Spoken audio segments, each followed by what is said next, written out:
and welcome to the 2019 FIA Certified Gran Turismo Championships. It's the top 16 superstars. It is the Nations Cup for the Asia region. My name is Tom Brooks, and alongside me, Chaz Draycott, to guide you through the action here today. Chaz, we're looking forward to this one. It's going to be very exciting to see what happens out for the guys in the Asia region for this race. Yeah, it should be good. We've got some of the fastest cars that you can get in Gran Turismo on a very technical track that's very fast in places, slow in others. It's going to be really good to see how they get on. Well, let's take a look at the point standings, shall we, after 39 rounds of the Nations Cup for the Asia region. And you can see Akagi 1942 leading the way on 30,060 points. Bit of a gap back there to Karakuma, who is in second position on 29,446 points. And then Black Beauty, Tetsuya Sugawara, who is in third position. Yamato Racing in fourth. Gilles Honda B12 rather, I should say, in fifth position. Relatively close actually between himself and SG Kawakana there in sixth position, and then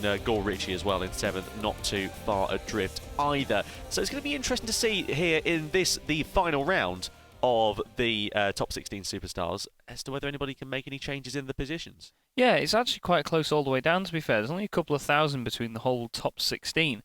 And in other regions, we've seen quite a difference in that, where there's been a lot more than that. So, you know, there's not been that much opportunity for them to make the changes. So, yeah, it should be good to see if anyone can make some last-minute changes to the leaderboard. Absolutely right. Well, of course, it's the best 10 results for these drivers over the 40 rounds, of course. So 40 rounds, and then, of course, they just take your best result from those 10 rounds or the other 10 rounds that you have got your best results in, effectively. So let's take a closer look, shall we, at the circuits that the drivers will be competing on then. It is the Lago Maggiore circuit in Italy, a fictional circuit on GT Sport, but one that is held in very high esteem as well. It's fictionally based in the north of Italy. 5.2 kilometres long, as you can see on your screen at the moment. 4 sectors comprising it. Relatively fast and flowing track, this one actually, but for turns 1 and turns 2. The first sector in particular, not actually that quick, I should say, but then it really does open up in sectors 2, sector 3, down towards turn number 11 after that long straight from turn 10 as well. And crucially here, Chaz, look at that elevation change, 74 metres of elevation. Yeah, it's going to be really good to see how they manage this in terms of the, it's the acceleration of these cars that's quite key.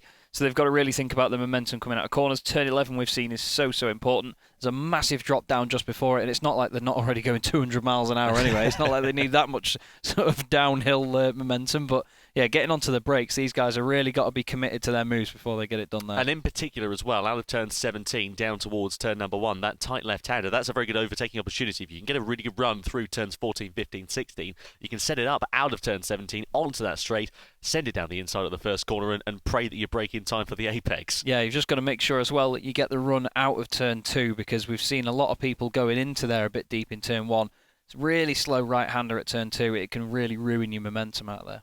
Certainly can. The penalty line you can see there just out of turn 4 down towards turn number 5. Let's take a closer look, shall we, at the cars and such like that the drivers will be competing in for this Nations Cup race for the Asia region. So the Rebel Ace 2019 competition is the subject of choice then. Racing medium and soft tyres for the drivers to be competing on. As you said there, Chaz, of course, some of the fastest cars in Gran Turismo, and produces some very exciting racing as well.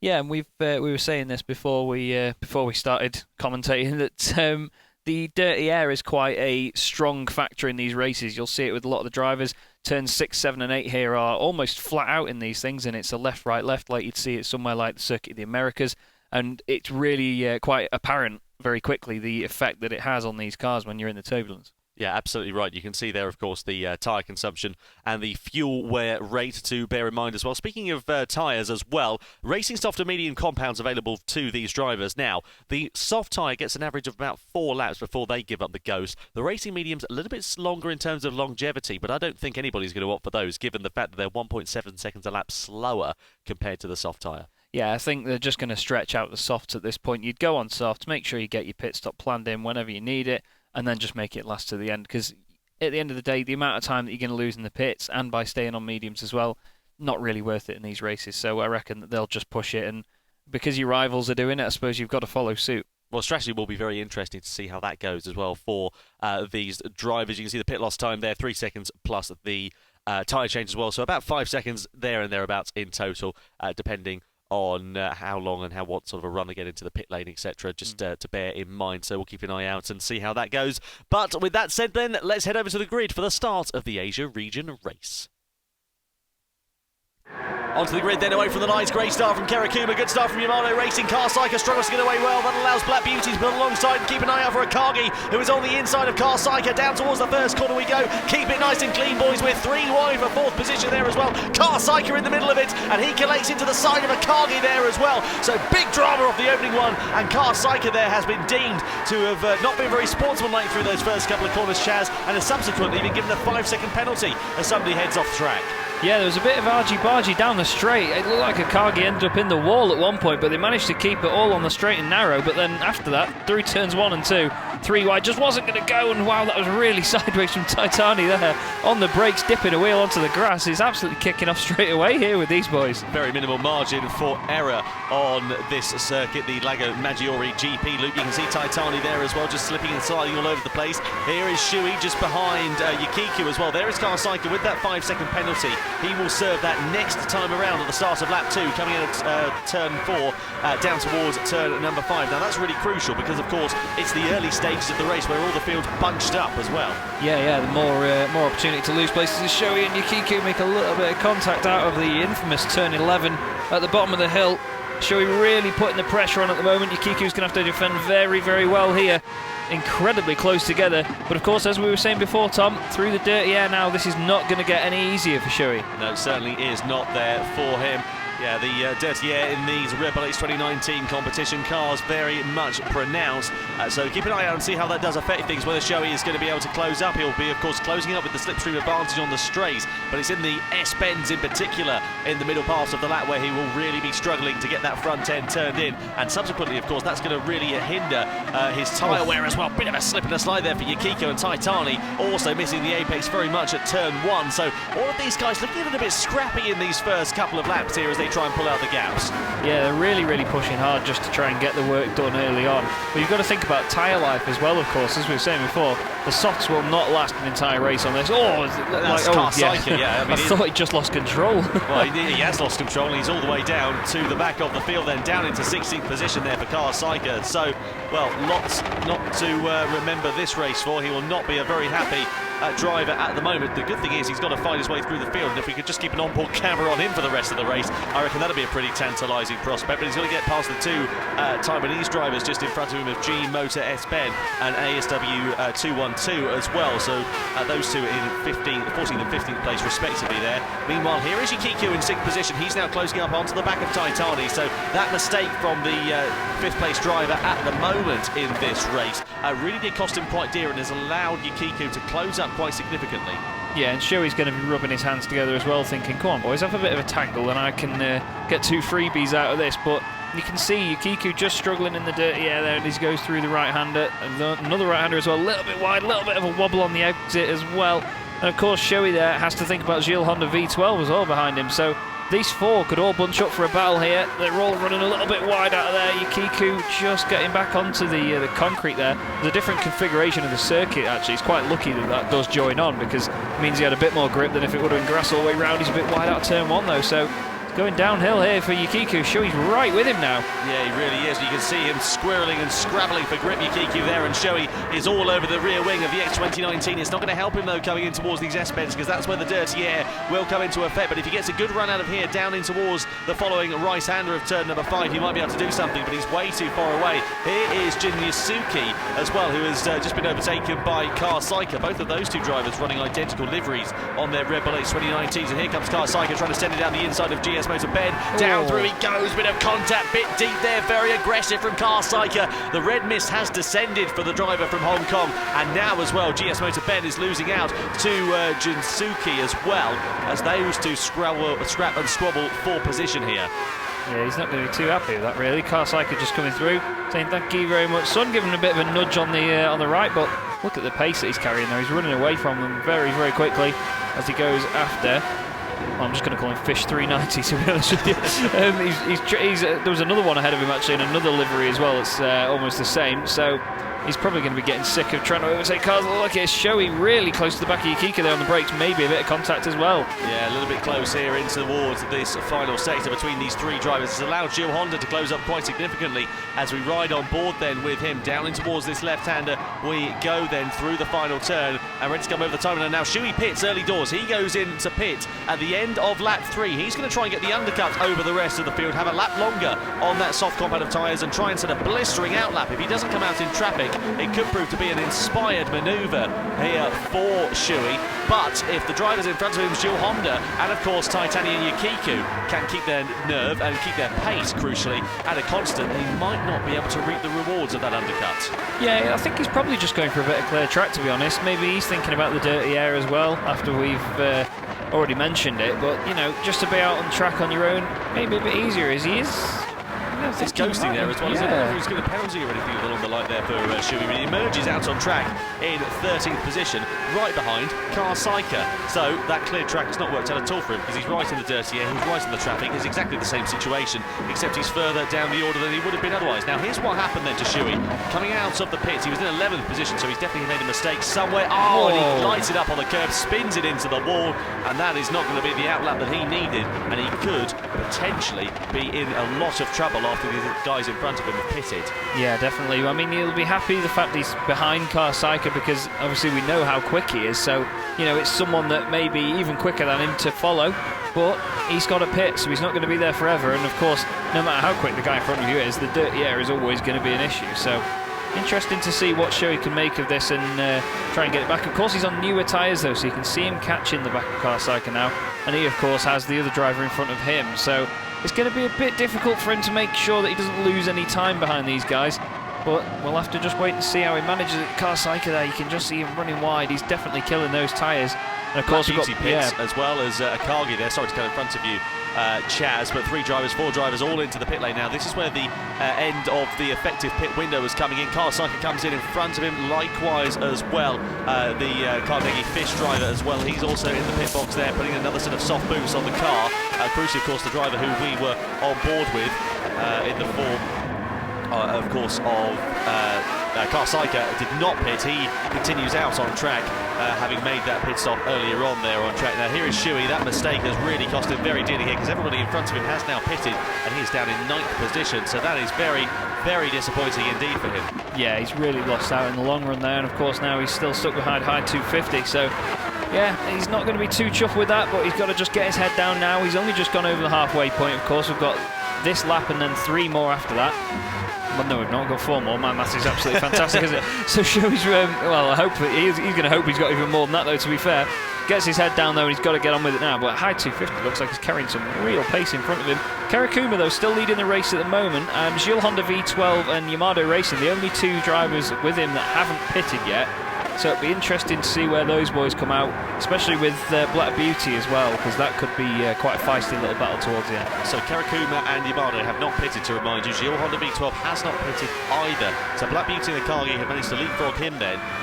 That's going to be interesting to see how he emerges, because Gil Honda, just trying to look at the gaps back, you can see as he comes into the pit lane as Karakuma, the race leader. So use of the soft boots on him, he had a good amount of an advantage over Yamato Racing and emerges back onto the circuit in the race lead, crucially here as well. Now, what about Yamato Racing? Where does he come back onto the circuit? He comes back on, I think, in 3rd position. I think he might have lost out to Black Beauty there as Gil Honda's in the pits, and he is dropping way down the order there, down into 7th position. So he's got a lot of work to do, but the good thing is, the advantage for him is that he's not too far adrift of Yukiku, 2.3 seconds back of the driver just in front of him in 6th position. But he's got newer tyres on that car as well, so he'll have fresher rubber at the end of the race, meaning he should, in theory, be able to push harder.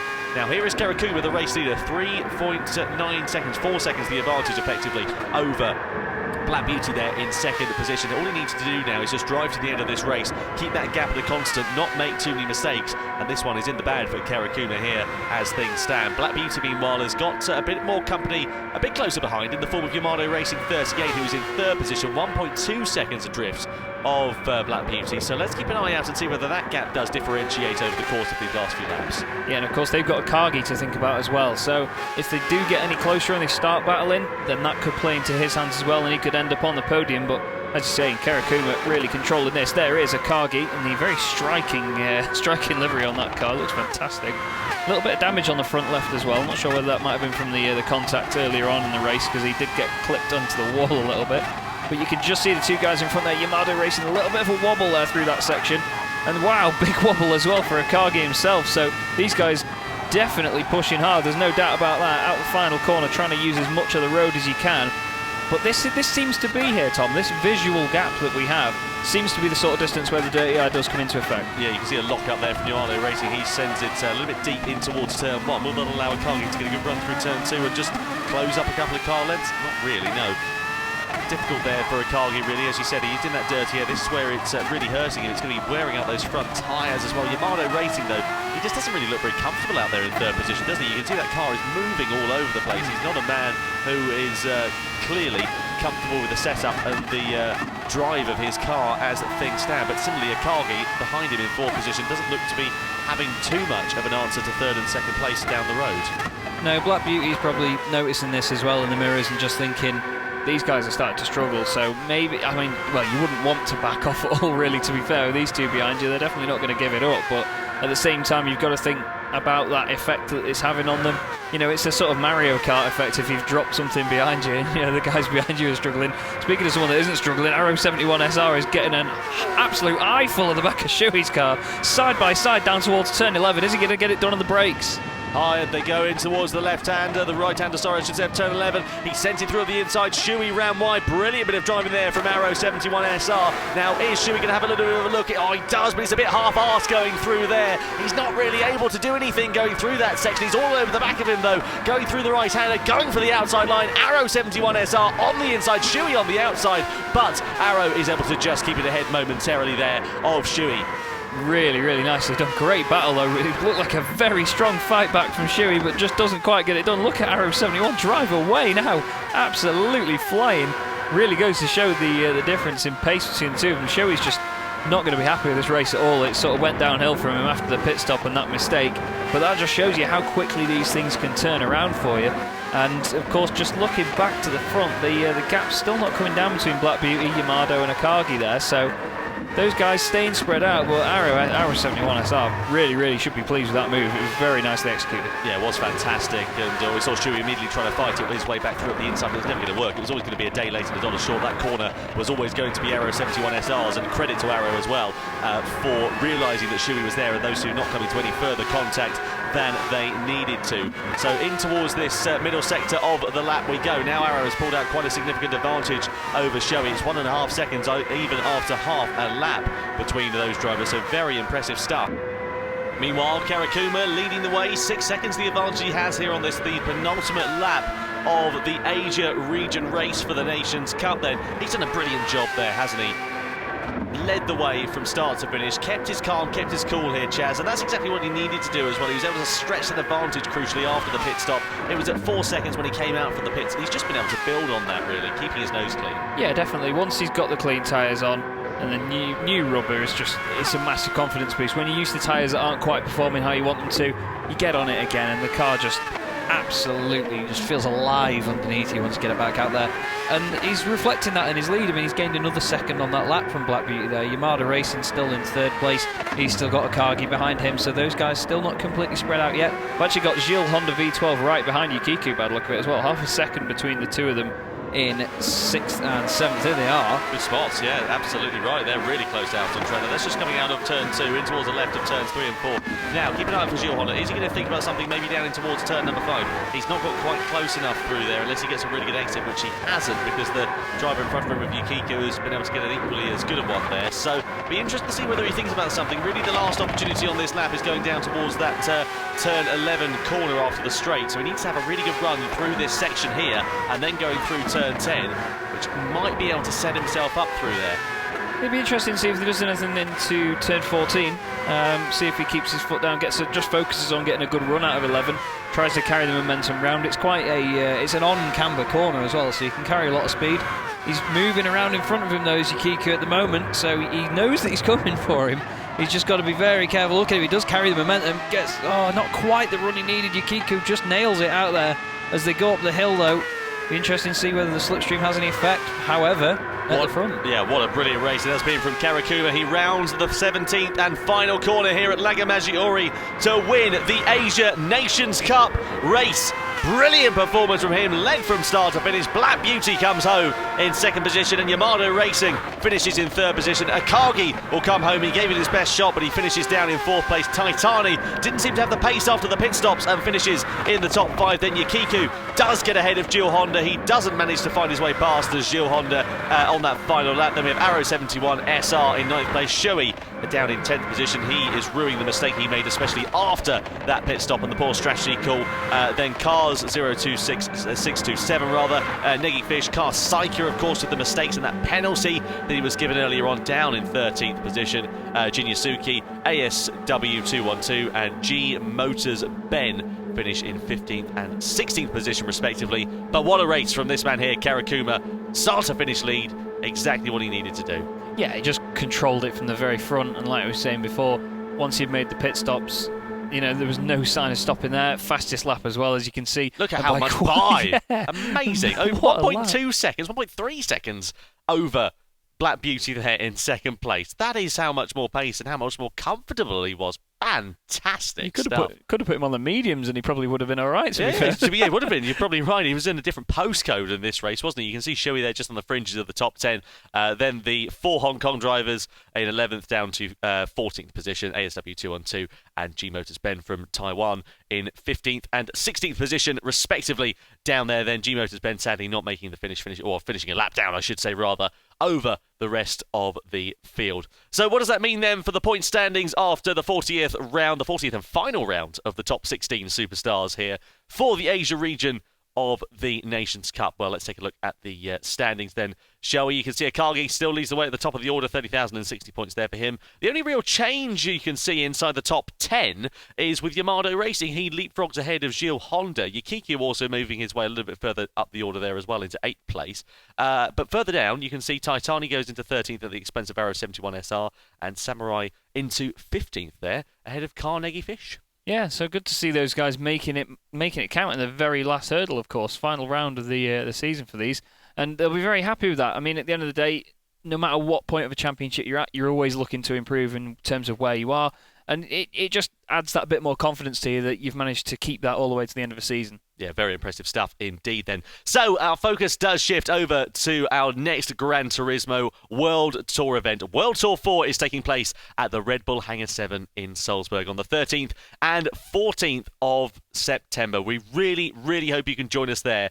In the meantime, take care and we'll see you soon.